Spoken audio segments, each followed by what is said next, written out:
Chemical গোডাউনগুলি নিয়ে আমরা fire service এবং সিভিল ডিফেন্স আমরা নিজেরাও চিন্তিত। আপনারা ইতিমধ্যে জেনেছেন যে পুরাতন ঢাকায় এখনও চুরিহাট্টা ইনসিডেন্ট হয়েছে, নিমতলির মতো ঘটনা ঘটেছে, কিন্তু তারপরেও অনেক জায়গায় এখনও কেমিক্যাল গোডাউনগুলি রয়ে গেছে। বিভিন্ন সময়ে বিভিন্ন ধরনের সমন্বিতভাবে অভিযান চালানো হয়েছে, প্রচার চালানো হয়েছে এবং স্থানীয় যারা ব্যবসায়ী আছেন তাদেরকে বলা হয়েছে যেন তারা নিজস্ব আবাসিক ভবনগুলিতে নিজের আপনার গোডাউন তৈরি করে সেখানে যেন কেমিক্যালের রাখা না হয়। কিন্তু তারপরেও কিন্তু অনেক ক্ষেত্রে এখনও রয়ে গেছে এবং আমরা যখন বিভিন্ন পর্যায়ে আমাদের ইন্সপেক্টররা যান, পরিদর্শন করেন, তারা এগুলি দেখতে পান। আমরা যেহেতু একটি সেবাদানকারী প্রতিষ্ঠান, আমরা তাদেরকে বোঝানোর চেষ্টা করি এবং তাদেরকে এটার ভয়াবহতা সম্পর্কে বোঝানোর চেষ্টা করি। প্লাস আমাদের ইন্সপেক্টররা তাদেরকে যদি এটা মানসম্মত না হয় এবং যথাযথ ব্যবস্থা গ্রহণ করে গোডাউন তৈরি করা না হয় তাহলে তাদেরকে নোটিশ দিয়ে আসেন। তবে কিছু কিছু ক্ষেত্রে সমস্যা যেহেতু আমাদের ম্যাজিস্ট্রেসি পাওয়ারটা নাই, আমাদের যখনই কোনো জায়গায় আমরা মোবাইল কোর্ট পরিচালনা করতে চাই তখন আমাদের ম্যাজিস্ট্রেট প্রয়োজন হয়। আমরা জানি ঢাকায় ম্যাজিস্ট্রেটদের বিভিন্ন ধরনের এঙ্গেজমেন্ট আছে, ফলে অনেক সময় আমরা এটার একটু ঘাটতি থাকাতে অনেক সময় যথাযথভাবে মোবাইল কোর্টও পরিচালনা করা যায় না।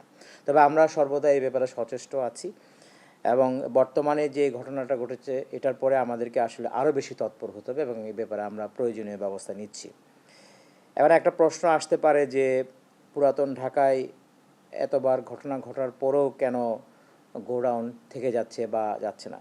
আমাদের কাছে যেটা মনে হয়েছে একটা সাইকির ব্যাপার আছে। ওখানে যারা অনেক দিন ধরে ব্যবসা করছেন, পুরাতন ব্যবসায়ী যারা আছেন অনেকেই ওখানকার স্থানীয়, তারা ঝুঁকি থাকলেও অনেক ক্ষেত্রে এই ঝুঁকিটাকে মাথায় নিয়েই তারা ওখানে ব্যবসা করে যাচ্ছেন, যদিও জানেন যে এর মাধ্যমে অনেকের ক্ষয়ক্ষতি হতে পারে। তো এই সাইকি থেকে আমাদেরকে বেরোয় আসার খুবই প্রয়োজন।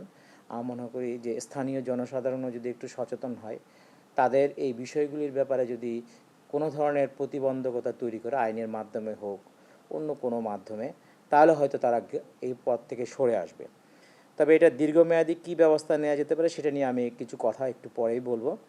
আপনারা সবাই জানেন ইতিমধ্যে সরকারের ব্যবস্থাপনায় আপনার শ্যামপুর, সিরাজদি খান যেটা মুন্সিগঞ্জে, কেরানীগঞ্জ এবং টঙ্গী বিভিন্ন এলাকায় কিন্তু কেমিক্যাল গোডাউন করার হয়েছে, কোনো কোনো জায়গায় চলমান রয়েছে।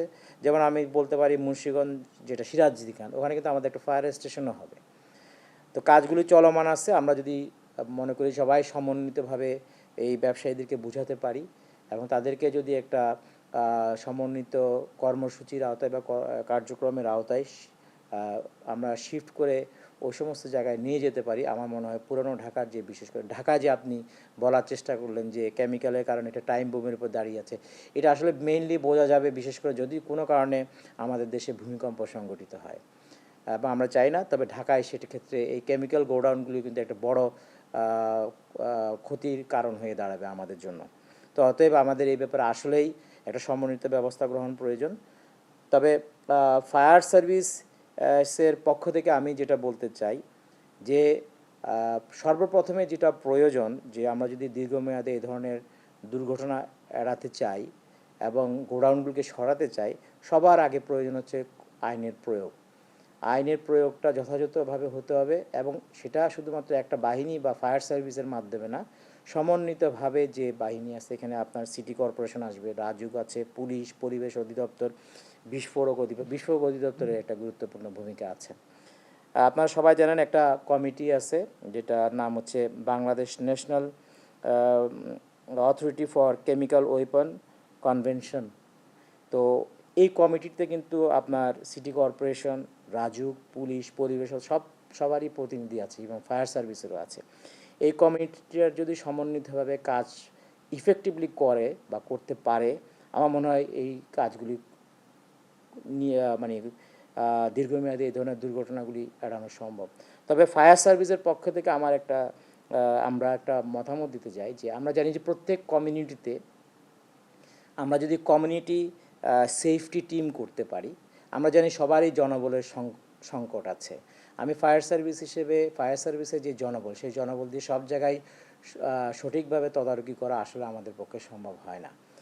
তো আমাদের যদি একটা সবারই কমিউনিটি ভিত্তিক কমিউনিটি সেফটি টিম থাকে, সরকার অনুমোদিত কমিউনিটি সেফটি টিম, তাদের দায়িত্বই হবে প্রত্যেক কমিউনিটিতে হ্যাজার্ডস বা বিপদ তৈরি করতে পারে এমন কি উপাদানগুলি বিদ্যমান আছে। সেটা হতে পারে গ্যাস লাইন হতে পারে, সেটা বৈদ্যুতিক লাইন হতে পারে, সেটা বিল্ডিংয়ের স্ট্রাকচার হতে পারে, আগুন বা ফায়ার সেফটির বিষয়ে হতে পারে, অথবা আপনি যে কেমিক্যালের গোডাউনের কথা হতে পারে। এই কমিউনিটি সেফটি টিমটা যদি এই সমস্ত বিষয়গুলো আইডেন্টিফাই করে তারা যথাযথ কর্তৃপক্ষ, মনে করেন এটা গ্যাস রিলেটেড কোনো প্রবলেম, তাহলে আমাদের তিতাস গ্যাসের মানে কম্পিটেন্ট অথরিটিকে তারা এই সিএসটি টিম অবগত করবে।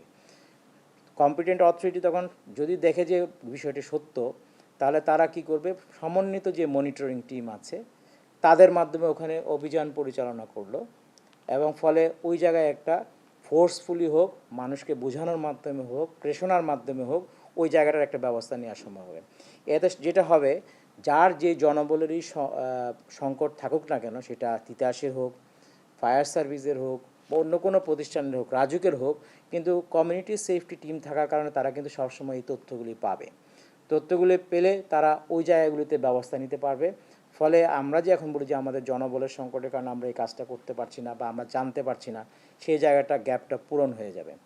আর সমন্বিত টিম যদি কাজ করে, আমার মনে হয় আস্তে আস্তে বাই ফোর্স হোক, মোটিভেশনের মাধ্যমে হোক, এই দুর্ঘটনাগুলি কমে আসবে, এবং যেখানে যেখানে হ্যাজার্ডসের উপাদানগুলি থাকবে, কেমিক্যাল গোডাউন হতে পারে, অন্য কোনো বিষয়, সেগুলো আস্তে আস্তে এই সিএসটি টিমের প্রেশারের কারণে, সিএসটি টিমটা হবে স্থানীয় জনগণকে নিয়ে তো হচ্ছে, তাদের প্রেশারের কারণে আস্তে আস্তে তারা ওখান থেকে সরে যাবে, এবং সরকার নির্ধারিত যে সমস্ত জায়গা আছে সেখানে তারা তাদের প্রতিষ্ঠান নিয়ে যাবে। তাহলে দুইটা কাজ হবে, একটা হলো ওই কমিউনিটিটা সেফ হলো, প্লাস সরকারের যে উদ্দেশ্য তাদেরকে একটা নিরাপদ জায়গায় গোডাউনগুলিকে নিয়ে যাওয়া, সেটাও সম্পাদন করা সম্ভব হবে।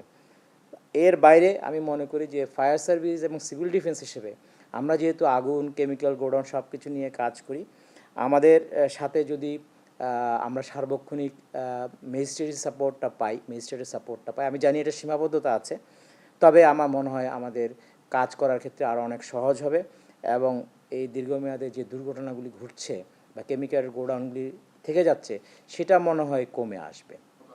মনিটরিংটা প্রয়োজন, সার্বক্ষণিক মনিটরিং লাগবে, এবং আমি সার্বক্ষণিক মনিটরিং, যেহেতু আমাদের জনবলের সংকট আছে, শুধু ফায়ার সার্ভিস বলে না, সব প্রতিষ্ঠানেরই জনবলের সংকট আছে, সেক্ষেত্রে যদি আমরা কমিউনিটি সেফটি টিমটাকে যদি অ্যাক্টিভেট করতে পারি, আমরা কিন্তু জনবলের সংকটের একটা জায়গাটা করতে পারবো, মিটিয়ে ফেলতে পারবো। ফলে সবসময় আমরা কিন্তু একটা মনিটরিংয়ের মধ্যে রাখতে পারবো। এটা সামাজিক মনিটরিং হবে, বাট মনিটরিংয়ের মধ্যে থাকবে। আইনের প্রয়োগ সবসময় আসলে কঠোর হইতে হয়, কিন্তু আমাদের অনেক সময় অনেক জায়গায় বাস্তবতার নিরিখে অনেক সময় কঠোরভাবে আইন প্রয়োগ করা যায় না, কারণ কঠোরভাবে আইন প্রয়োগ করলে অনেক সময় অনেকের চাকরিচ্যুতির ঘটনা ঘটে, অনেক পুরনো প্রতিষ্ঠান আছে ভেঙে ফেলতে হয়। তো আমি মনে করি কঠোরভাবে আইন প্রয়োগ হবে, কিন্তু একই সাথে মানুষকে সচেতন করে, মানুষকে নিয়েই, স্থানীয় জনগণকে নিয়েই কাজগুলি আইনের প্রয়োগটা করতে হবে, তাহলে এই জিনিসটা সাস্টেইনেবল হবে। আদারওয়াইজ কঠোরভাবে আইন প্রয়োগ করতে গেলে করা যাবে, কিন্তু একটা সামাজিক অস্থিরতা তৈরি হতে পারে, বিশেষ করে পুরনো ঢাকার মতো জায়গায়। এখানে স্থানীয় জনগণকে বুঝিয়ে তাদেরকে সাথে নিয়ে এই সমস্যাগুলো আমাদের সমাধান করতে